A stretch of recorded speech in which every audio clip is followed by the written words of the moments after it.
മുരളി, എടാ നീ ഇത് എവിടെ പോയി ചത്ത കിടക്കുക? എന്താടാ? ഞാൻ മംഗലശ്ശേരിക്ക് പോകാൻ റെഡിയാവുക. അങ്ങോട്ടേക്ക് കെട്ടിയെടുക്കുന്ന ഇനി എന്തുണ്ടാക്കാനാ? എടാ ഒരുത്തിയെ കൊലയ്ക്ക് കൊടുത്തിട്ട് ഇത്രയും നാളെ നീ ആളെ കയറി ഇരുന്നില്ലേ? എടാ മുരളി, എന്താ പ്രശ്നം? എടാ ആണുങ്ങളായ അത്യാവശ്യം നിവർന്ന് നിൽക്കാനുള്ള നട്ടല്ലെങ്കിലും വേണം. അതില്ലാത്തവർ ഈ പണിക്ക് നിൽക്കരുത്. നീ പെട്ടെന്ന് ഇങ്ങോട്ട് വാ. ഇന്ന് ഇതിനൊരു തീരുമാനം ഉണ്ടാക്കണം. എടാ എന്താ? നീ എന്നെ ടെൻഷൻ അടിപ്പിക്കാത്ത കാര്യം എന്താ വെച്ചാ പറ. നീ ഇങ്ങോട്ട് വരാനാ ഞാൻ പറഞ്ഞത്. 5 മിനിറ്റിൽ നീ ഇങ്ങോട്ട് വന്നില്ലെങ്കിൽ ഞാൻ അങ്ങോട്ട് വന്ന് എല്ലാം പൊളിച്ചെടുക്കും. നീ എന്നെ കൊണ്ട് വെറുതെ അങ്ങനെ ചെയ്യിപ്പിക്കരുത്.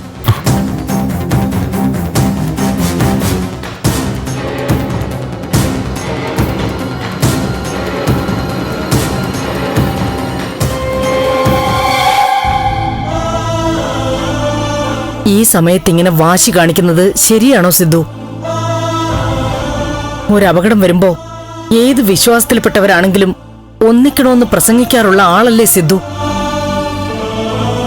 ഈ അവസ്ഥയിൽ കടുംപിടുത്തം പിടിച്ച അത് ജീവന് തന്നെ ആപത്തല്ലേ? എന്തിനാ എന്നെ ഇങ്ങനെ സങ്കടപ്പെടുത്തുന്നേ?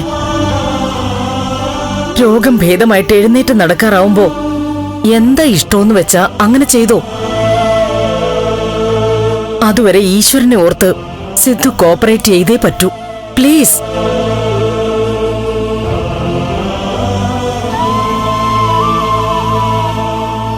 കുഞ്ഞ്, കാപ്പി.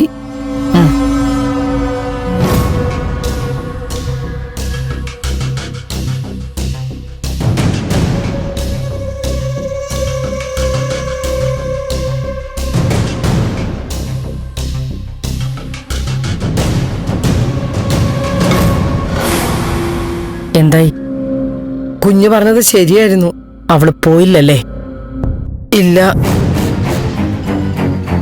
അവള് പോയി കാണൂന്ന് നീയല്ലേ പറഞ്ഞത്?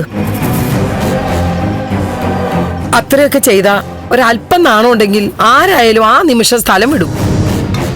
ആ കണക്ക് വെച്ചാ ഞാൻ പറഞ്ഞത്. എന്നിട്ട് ഇപ്പൊ എന്തായി? അവൾ അവിടെ തന്നെ താമസമാക്കിയോ? ഏയ്, പിടിച്ചിറക്കി ഗേറ്റിന് വെളി തള്ളിയിട്ടാ ഞാൻ വരുന്നത്. ഒന്ന് പൊട്ടിക്കുകയും ചെയ്തു. അവള് പോയെന്ന് തീർച്ചയാണോ? അവള് പോകുന്നത് കണ്ടിട്ടാ ഞാൻ ഇങ്ങോട്ട് പോന്നത്.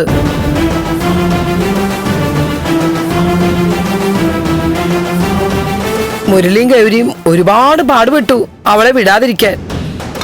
തലതല്ലി പൊളിക്കൂന്ന് പേടിച്ചിട്ടാ എന്നെ ധിക്കരിക്കാതെ അവളെ അവിടുന്ന് പറഞ്ഞു വിട്ടത്. ഈ വിവരം നന്ദൻ അറിഞ്ഞിട്ടുണ്ടോ? ഇല്ല. നന്ദൻ കുഞ്ഞങ്ങാൻ അവിടെ ഉണ്ടായിരുന്നെങ്കിൽ ഇത് വല്ലതും സമ്മതിക്കുവോ? ആകെ പുലിവാലായനെ.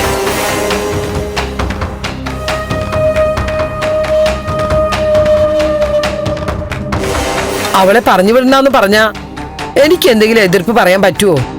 എന്തായാലും ആ ബാധ ഒഴിവായല്ലോ. പിന്നെയും വന്ന് അടിഞ്ഞപ്പോ ഞാൻ വല്ലാതെ അങ്ങ് പേടിച്ചു പോയി. ഓ, ഇനി അവള് വരില്ല. എന്നാലും അവിടേക്കൊരു ശ്രദ്ധ വേണം. അവളങ്ങനെ വിട്ടുപോവില്ല.